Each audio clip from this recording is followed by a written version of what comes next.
Hey, thank goodness for, wintertime. I get to breathe a little bit. We ground this morning. It's about 2 o'clock, so I'm in the shop before it gets dark. It gets dark, 5 o'clock. But what we're working on today is, this will be part 4. We're going to start rebuilding the front end, the actual rebuilding part. All right.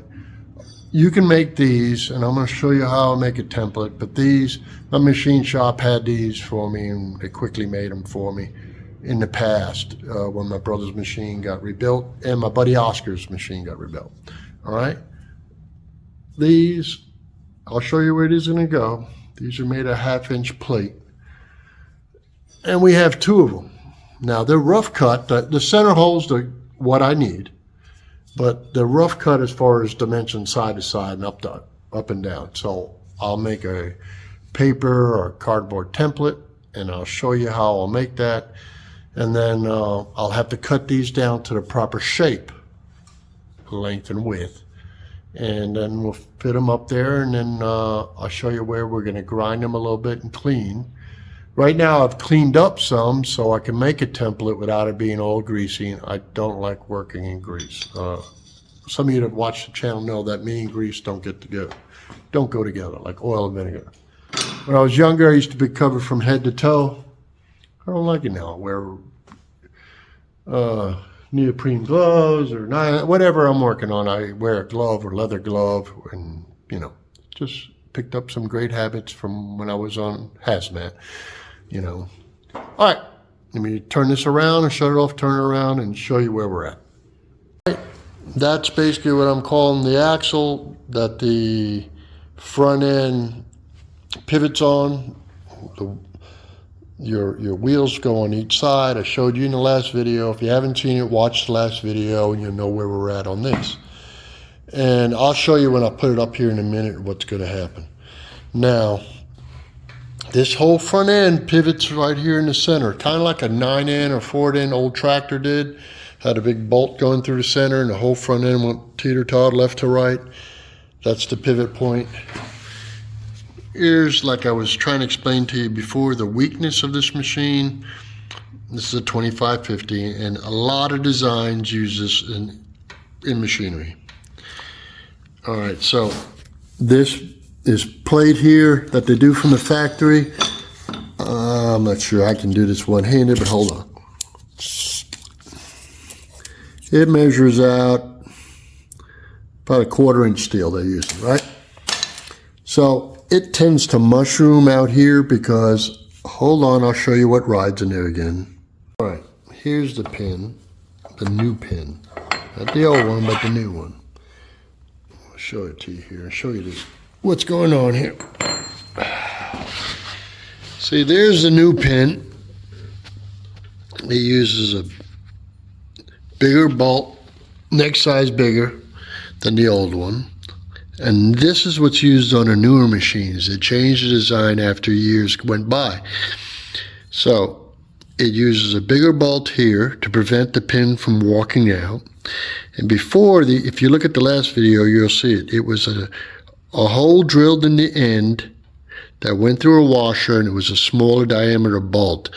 I think the bolt head was like a 9/16 wrench size that went through the center here. So now it's machined bigger.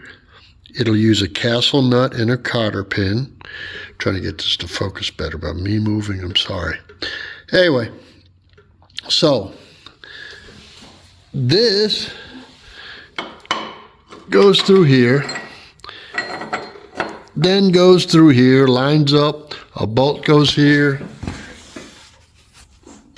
a washer, castle nut, and a cotter pin keeps it from the nut from unwinding.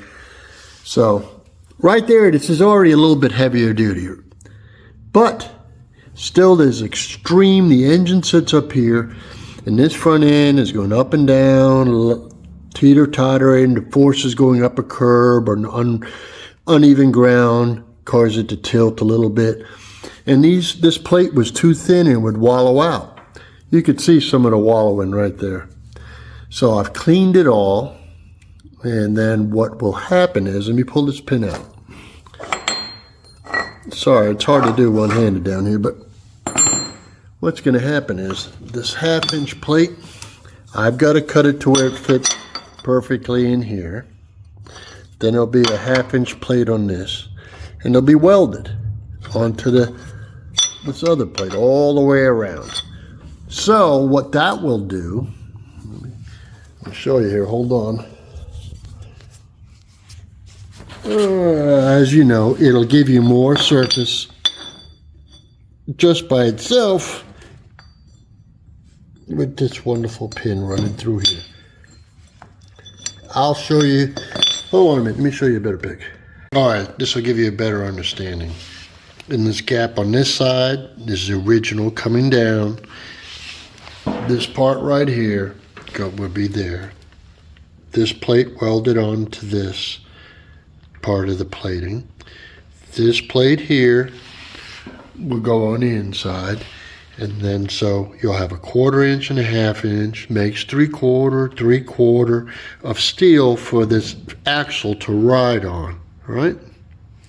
Now somebody's going to say, well, that's not going to fit, Adam. You're correct, it won't fit.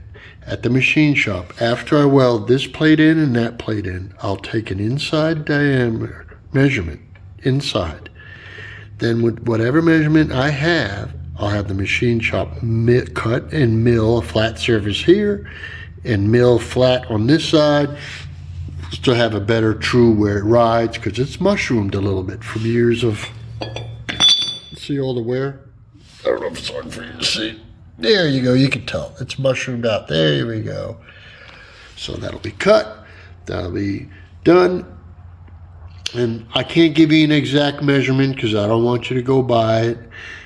When you do this or rebuild one, I'll show you a tool to get your measurement, and then you'll have a little bit of clearance cut, a little bit more, so this will be able to pivot, okay?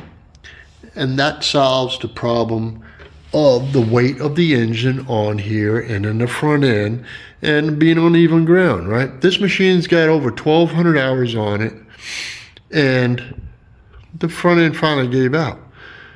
All right, 1,200 hours of, making money. So, doing this, I know I'm insured well over 1,200 hours on Big Booty Judy, the original one, right? So we're gonna make this heavy duty. We'll make the steering, we're gonna upgrade it to the newer, heavier steering. So if you just hang with me, you'll be able to see. So what I'm gonna do now next, before this video ends, I'm gonna make some cardboard templates of what size I need to, measurements in there to where I need to cut those. And then what I'll do is, I'll transport the cardboard measurements onto these blanks I have here. And then I'll go ahead and cut them down, fit them up, clamp them, tack them. And the following video that we make, they'll be already, I'll weld them up, they're in, and then we'll be putting the front end together, okay? Okay guys, we've welded the back plate in. I tacked it, put the pin in it, made sure the pin moves, everything's lined up. Went around, welded it up, ground it, welded it again. It's thick metal, so I'm not a professional welder. I'm just like you, the guy next door. So now I'm working my way to the front pin. Let me turn this around so you guys can see where we're at. All right. It's been welded in all the way around. It's been ground. And now I'm working on the front pin. I've run a bead here. And then I'm going to go to the other side and run a bead. And run a bead on the bottom. And then I'll grind it, clean it, and run a bead all the way around it again. So I'll show you when it's fully in and done. And you know what? I really wish I had a young guy here that is a professional welder. I'm just like you, the guy next door, okay? So, to all you guys that are welders, my hat goes off to you, because laying upside down is no fun welding. And I'm getting old, it's hard to get up and stuff. So, let me shut this off, let me weld, clean, and then I'll show you the end product, okay? All right, they're in.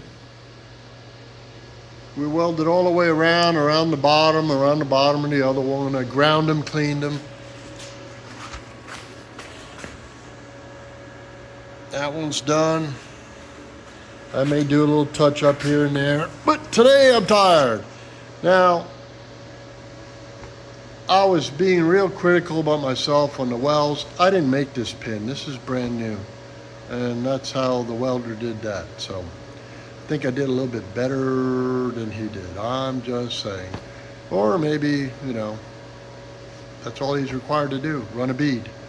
So I ran double beads, cleaned them, and everything's ready. The pin, I'll pull the pin out, and then I'll take the measurements. I'll show you how we do the measurements, and then we'll take it to the machine shop. Okay, this is what we're going to do to measure our distance that we're going to take our axle to the machine shop to have it cut down. So we're going to use a set of these, and this is only 18 bucks. They're telescoping gauges. I'll show you how I'm using them over there. And then we're also going to use one of these. These are anywhere from $5 to $10, I think. And all it is a digital caliper. It does it in millimeters or does it in inches. So let's go to the next part. All right, I'm going to show you how to use these gauges the best I can on here. These have a turn setting. I'll show you here. So you turn this button here on the bottom, and they're spring loaded. So I'm going to set them by compressing them in, turn this bottom knob, then I'm going to go here to the point to where I want to measure, and then I'm going to unscrew the bob, and it's heard the spring. Now I'm measuring at the bottom where the pin will go through. Then I'm going to take this measurement here, and I'll show you what we'll do. I'll do the same thing up here at the top. Compress it in a little bit, come up top where the pin goes through, above the holes. Turn the switch, bang, turn it back, lock it, and I got the lock measurements. Here it is right here, and it's locked. See, it's got a little turn deal on the bottom, and once you compress it in, you turn it, it locks it to the position it's going to be. And then I'm going to take this, lay that here. Then I'm going to take my calipers, go across here, and I'll have the measurements digitally read out. And I'm going to do it for the top where the pin goes through, and then do another measurement at the bottom between the two plates, and write down the distances, what their measurements are. Then I'm going to take those to the machine shop, and here's our deal. Let me show you the measurement, what the pin was measuring between the two plates, okay? So that's what it's going to show them. I'll give them it's written down and drawn. And what they're going to do is clean the front off of here just a hair, make it truly flat. Then they'll machine off.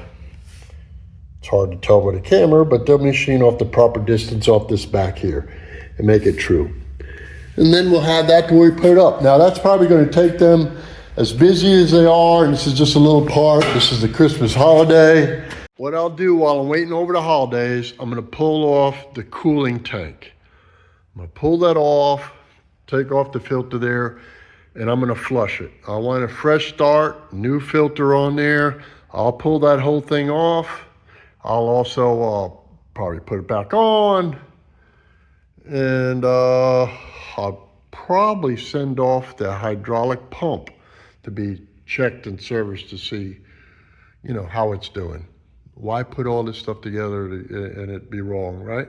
So that's probably be my next phase, is pulling that off and that off while I'm waiting on putting the front end together.